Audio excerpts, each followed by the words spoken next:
কি অপূর্ব সুন্দর একটি মেয়ে, কি মায়াময় তার মুখ। মেয়েটির নাম জুই, বয়স মাত্র ১৩ বছর।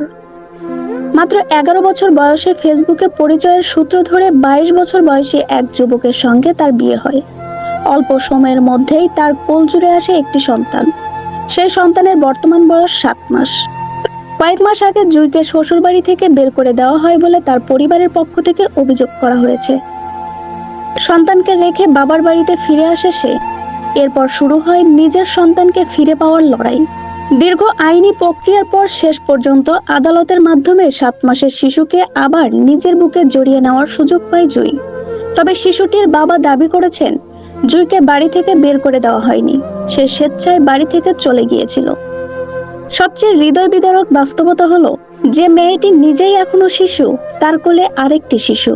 এই ঘটনা আমাদের সামনে অনেকগুলো কঠিন প্রশ্ন দাঁড় করিয়ে দেয়। একটি ১১ বছরের শিশুর জীবনে এমন পরিস্থিতি তৈরি হলো কিভাবে? কেন একটি শিশুর শৈশব হারিয়ে গেল?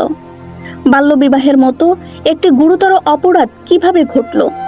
আর একজন অপ্রাপ্তবয়স্ক মেয়ের সঙ্গে একজন প্রাপ্তবয়স্ক পুরুষের এই সম্পর্কের ক্ষেত্রে সমাজ ও পরিবারের দায়িত্ব কোথায় ছিল? শুধু একটি শিশুর হাতে স্মার্টফোন তুলে দেওয়াকেই কি এই ঘটনার জন্য দায়ী করা যায়, নাকি এর পেছনে রয়েছে আরো গভীর সামাজিক ও পারিবারিক ব্যর্থতা, অভিভাবকের নজরদারির অভাব, বাল্যবিবাহ প্রতিরোধে ব্যর্থতা, ডিজিটাল সচেতনতার ঘাটতি এবং শিশুদের নিরাপত্তা নিশ্চিত করতে আমাদের সামগ্রিক উদাসীনতা? একটি শিশুর হাতে নিয়ন্ত্রণহীন স্মার্টফোন কখনো কখনো নানা ঝুঁকির দরজা খুলে দিতে পারে। ফেসবুক, মেসেঞ্জার সহ সামাজিক যোগাযোগ মাধ্যমে অপ্রাপ্ত বয়স্কদের অনিয়ন্ত্রিত উপস্থিতি তাদের প্রতারণা, শোষণ, অনলাইন গ্রুমিং সহ নানা ধরনের বিপদের মুখে ঠেলে দিতে পারে। তবে সমাধান শুধু স্মার্টফোন কেড়ে নেওয়া নয়।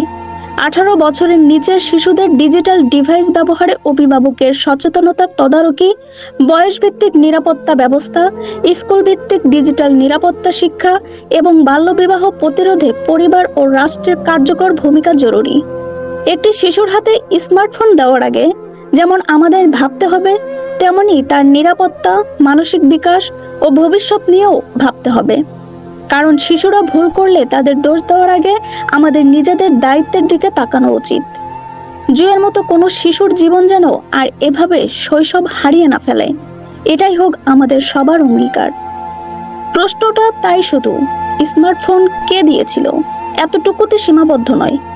প্রশ্ন হলো, একটি শিশুকে নিরাপদে বেড়ে ওঠার অধিকার দিতে আমরা সবাইকে আমাদের দায়িত্ব যথাযথভাবে পালন করছি?